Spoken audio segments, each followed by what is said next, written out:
음악 작업을 실컷 주문대로 해줬더니 넘기려고 하니까 갑자기 의뢰자 측에서 연락을 해요. 저작권까지 당연히 넘기시는 것이죠. 목구멍이 포도청이라고 이게 이 바닥의 룰인가 싶어서 혹은 전혀 경험이 없으니까 어디까지 조건을 받아들여야 할지 알려주는 이가 아무도 없으니 저작권 포기각서 쓰는 경우가 왕왕 있어요. 저도 한때 순간의 판단을 잘못해서 저작권까지 포기할 뻔했던 적이 있어서 남기는 영상 되겠습니다. 구독과 좋아요 해주시면 앞으로도 더 좋은 개꿀팁 영상들을 만나보실 수 있다는 것 아시죠?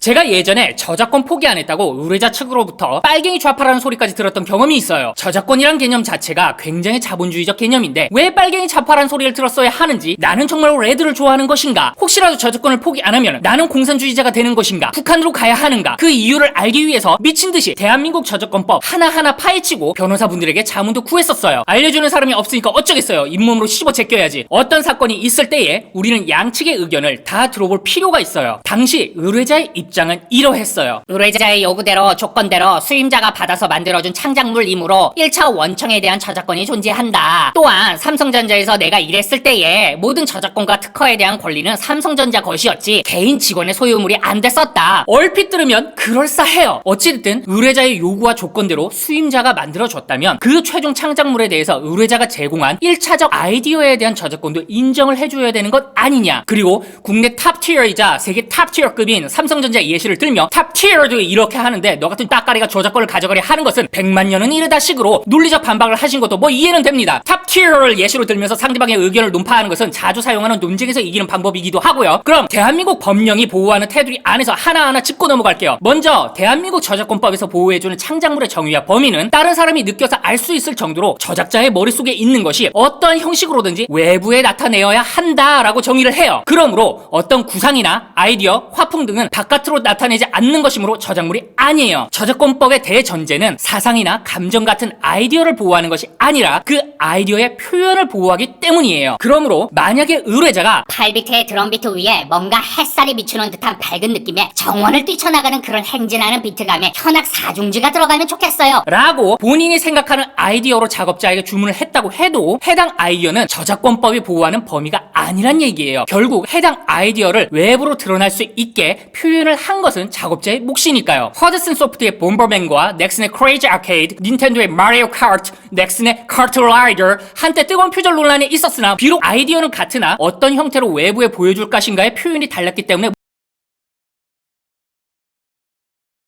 그리고 저작권법이 보호하는 범주는 크게 인격권과 재산권으로 나눠져요. 인격권이라는 것은 누가 만들었느냐의 권리예요. 그렇기 때문에 인격권의 특징상 절대로 넘겨줄 수도 없고 바꿀 수도 없는 창작자의 고유한 권리예요. 만약 이후에 제가 말하게 될 조건에 맞아 떨어져서 저작권을 양도했다고 해도 정의안이라는 제가 만든 곡의 성명 표기권은 세상이 멸망할 때까지 정의안이 만든 것으로 표기가 되어야 한다는 얘기죠. 정의안이 작사 작곡한 노래인데 저작권을 양도받은 사람이 양도받은 시점부터 작사 작곡자 이름에 본인이 저작권을 양도받았다는 논리로 정의한 이름을 빼고 본인의 이름을 넣기 시작한다면 그냥 생각해봐도 이건 이상하잖아요. 그리고 같은 이유로 저작권이 소멸했다라는 말 많이 들어보셨을 거예요. 저작권이 소멸했다라는 의미는 사회의 환원이 되었다와 같은 의미예요. 재산권이 소멸되었다라는 이야기지 인격권이나 성명 표기권이 소멸되었다라는 의미가 아니에요. 모차르트가 만든 곡인데 모차르트의 저작권이 소멸되었다고 해서 전 세계 누구나 본인 이름 갖다 박으면 아비규환이 되지 않을까요? 그렇다면 아까 말씀드린 저작권법이 보호하는 인격권과 재산권 두 가지 테두리에서 저작권을 양도한다라는 의미는 인격권을 넘기는 것이 아니므로 결국 재산권을 넘기는 것과 같은 의미라는 것을 알 수 있을 거예요. 즉 해당 저작물을 통한 영리 활동, 더 쉽게 말해서 창작자는 양도한 창작물을 통한 앞으로의 수익 활동이 불가능해지는 것이고 돈과 관련된 모든 것은 양도받은 사람의 것이란 얘기죠. 하지만 합법적인 양도를 하기 위해서는 여기에 조건 하나가 있어요. 이 영상의 핵심이 드디어 나옵니다. 북마크 해놓으시고 생각나실 때마다 보시고 여기저기 퍼날라서 널리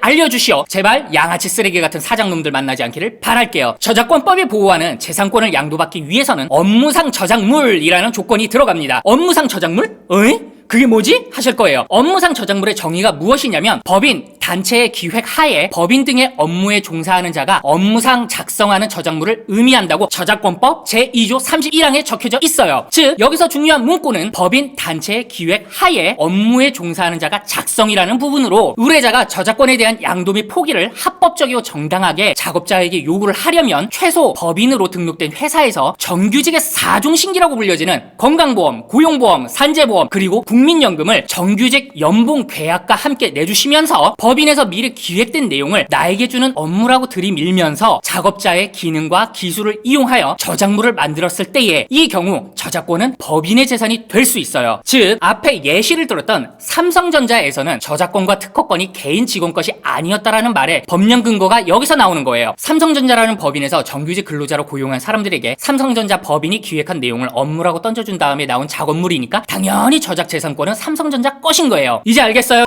대표님, 그러므로 일반 개인 의뢰자나 개인 사업자 의뢰자는 업무상 저작물로 저작재산권을 가질 수가 없고 여기에 비정규직 프리랜서 외주로 일을 진행했다면 업무상 저작물이 아닌 거예요. 의뢰자가 저작권 양도와 포기를 조건으로 들이밀 때 넘겨야 되는가 고민이 많으셨을 거예요. 저도 그랬으니까요. 이제 이 영상을 보시고 명확해지시기를 바랍니다. 오늘도 제가 하고 싶은 걸 하면서 살아가는 정의현입니다만의 정의현이었습니다. 구독과 좋아요는 앞으로의 제 삶의 큰 원동력이 된답니다. 감사합니다.